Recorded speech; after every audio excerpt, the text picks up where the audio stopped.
मेरे प्रिय, सुबह तुम जैसे ही सोकर उठे, मैं तुम्हारे बिस्तर के पास ही खड़ा था।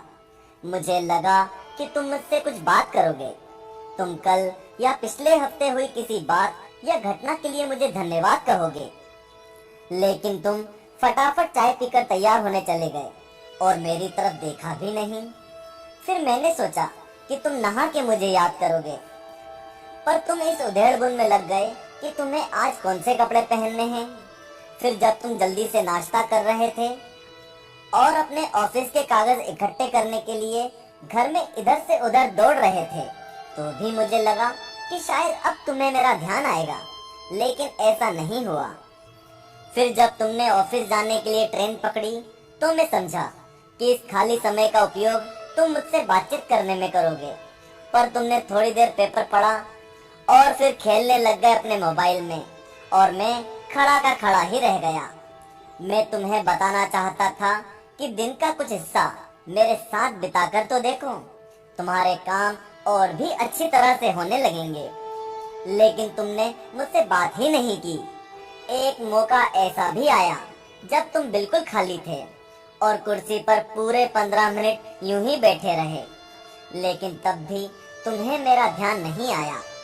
दोपहर के खाने के वक्त जब तुम इधर उधर देख रहे थे, तो भी मुझे लगा कि खाना खाने से पहले तुम एक पल के लिए मेरे बारे में सोचोगे, लेकिन ऐसा नहीं हुआ। दिन का अब भी काफी समय बचा था। मुझे लगा कि शायद इस बचे समय में हमारी बात हो जाएगी, लेकिन घर पहुंचने के बाद तुम रोजमर्रा के कामों में व्यस्त हो गए। जब वे काम निपट गए तो तुमने टीवी खोल लिया और घंटों टीवी देखते रहे। देर रात थककर तुम बिस्तर पर आ लेटे। तुमने अपने पत्नी और बच्चों को शुभरात्रि कहा और चुपचाप चादर ओढ़कर सो गए। मेरा बड़ा मन था कि मैं भी तुम्हारी दिनचर्या का हिस्सा बनूं, तुम्हारे साथ कुछ वक्त बिताऊं, तुम्हारी कुछ सुनूं, तुम्हें कुछ सुनाऊं, कुछ मार्गदर्शन करूं तुम्हारा, ताकि तुम्हें समझ आए कि तुम किस लिए इस धरती पर आए हो और किन कामों में उलझ गए हो। लेकिन तुम्हें समय ही नहीं मिला और मैं मन मार कर ही रह गया। मैं तुमसे बहुत प्रेम करता हूँ। हर रोज मैं इस बात का इंतजार करता हूँ कि तुम मेरा ध्यान करोगे और अपनी छोटी छोटी खुशियों के लिए मेरा धन्यवाद करोगे, पर तुम तब ही आते हो जब तुम्हें कुछ चाहिए होता है। तुम जल्दी में आते हो और अपनी मांगे मेरे आगे रखकर चले जाते हो, और मजे की बात तो ये है कि इस प्रक्रिया में भी तुम मेरी तरफ देखते नहीं। तुम्हारा ध्यान उस समय भी लोगों की तरफ ही लगा रहता है और मैं इंतजार करता ही रह जाता हूँ।